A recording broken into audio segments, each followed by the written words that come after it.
I'm Lindsay. Welcome to my crazy house.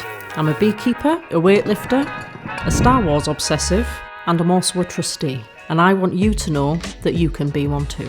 When I was first asked to be a trustee, I just like, what, me?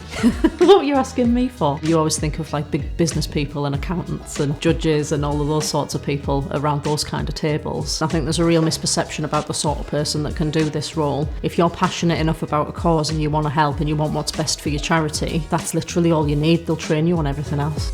Charities can't exist without trustees. They're absolutely essential, and I see them as like the guardians of the charity. So they're there to make sure that the charity's running properly, that everything's within the interest of the public, that they're doing things the best that they can, and that the money's being used properly. I mean, the Charity Commission have really clear guidance about what a trustee should do, but the reality is that you just help wherever you can. The boards absolutely have to represent the communities they serve, otherwise they're going to miss things and there's going to be unintended consequences of decisions that they'll make.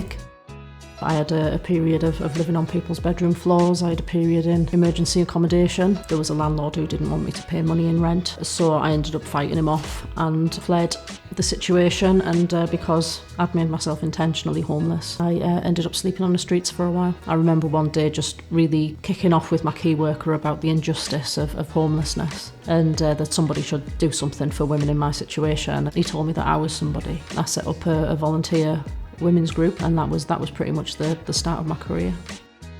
Found myself one time in a really swanky dinner sat next to rugby players and a dame, and she commented that she liked my Star Wars tattoo, and when she was looking at first I thought, oh no, I've dressed wrongly, but it turned out that she knows George Lucas's wife and she wanted to take a picture of it to send to her.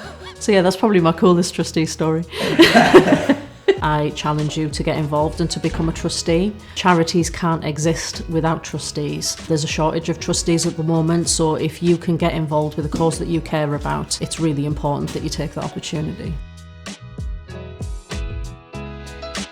I think anybody can be... Whose idea was it, a film here?